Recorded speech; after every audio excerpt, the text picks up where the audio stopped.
Improving our schools is key to our future and the future of our country. Because of digital bombardment, because of the constant, intensive exposure that kids have today to digital experiences, these kids are truly neurologically different. By 2015, China will have twice the number of students graduating from college than Europe and the United States combined. The world is changing. So in order for us to make a difference in the world, we must make a difference in the classroom. Logical Choice partners with the educators of today and integrates interactive technologies into classrooms, empowering teachers to efficiently engage the dream makers of tomorrow. I got my degree in elementary education, and when I was interning in the 4th grade class, we had an Apple IIe in there, and that was cutting edge back then. I got very excited for the kids.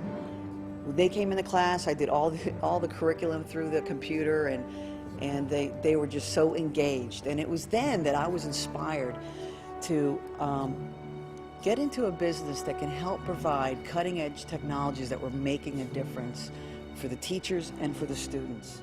Classrooms get new tools to help educate students. The Roanoke County School Board approved a plan to put special active boards in all of its schools. Roanoke County schools are saying goodbye to chalkboards and hello to being interactive. And one Petersburg school has been expanded to 80 classrooms in all 4 elementary schools. We're going to improve scores by 70%, morale, attendance, everything improves across the board. By basing it at the elementary, we're hoping that we can kind of create a turnaround for the district from the ground up. It's a tool that an experienced teacher like you've seen today can connect to today's learners, the next generation learners, and make a real difference, an exciting difference in the way they learn in the classroom. Sometimes the teacher asks students to highlight certain words on the active board from their desk using the active slate. This process of learning is helpful to special needs students like Joe Griffin, who can't use his hands. Instead, he uses a stick attached to his hat to point to things. And normally, like on pencil and paper, I have to have Miss Mary help me. She's my aide. And I have to have her help me write. This, I can do it all by myself. It's made my job easier and more exciting, and the students love it, and it's made my students so much more excited about learning what they're doing every day. So. We learn and we have fun at the same time. The kids connect with this because that's how they entertain themselves. So this is an entertaining style of learning those basic skills, and they may not even know that they're practicing how to put a period at the end of a sentence or a capital letter at the beginning of a sentence. But by golly, they are, and they're having a good time, and it's sticking with them. This is how education is going to be taught to the next generation. Whether we're the first ones to do it or the last, this is how students learn. Ever seen a classroom board like this? It looks like a dry erase board, but teachers and students, wait until you see what it can do next. Welcome back to Houston's News at 9. We're getting a glimpse into the classroom of tomorrow today. Yes, a local school is now using a high-tech board that really changes the way your kids learn. The WB's Steve Simon checks it out in tonight's WB Interactive.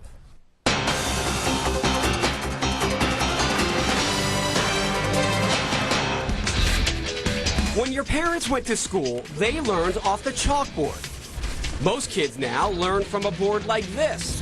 But one day soon, all classrooms could look like this. What I do is I basically grab onto the image and I move it over. You've never seen physics or anything else for that matter taught this way. St. John's School, the only school in Houston with active boards. They work with a projector and a PC. I like toys as a physics teacher, but this is more than just an expensive plaything. It allows me to demonstrate a whole bunch of things that I couldn't do otherwise. The wireless stylus lets you do things like resize images. Let me make this a little bit bigger. You can move things. You can make 3D images come to life. You can even incorporate things from a website. It makes it more interactive, like he'll do all these demos and it makes it, he can put up diagrams without having to spend time drawing them. He can just pop them up. As the years go on here, you're going to see more and more active boards. What you won't see is chalk. They're getting rid of all this stuff. In fact, they're getting rid of all the blackboards. The active boards come from a company based in England, where the technology is getting into more and more schools. St. John's School started with these back in September. They have 21 in the school, from kindergarten to high school. The thing about this board is that the software is designed for schools. It gives the teacher the tools that a teacher needs. A school needs about $1,700 for each board. Software and accessories are extra. Money well spent? Well, you don't have to be an Einstein to figure that out. This has a big impact on their attention. For WB Interactive, I'm Steve Simon. This is ABC 7 News at 6:30.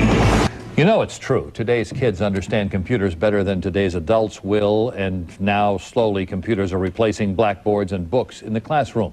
ABC 7's Leanne Melendez has more on the drive to discover the most effective teaching tool yet. Okay, everyone at your seats.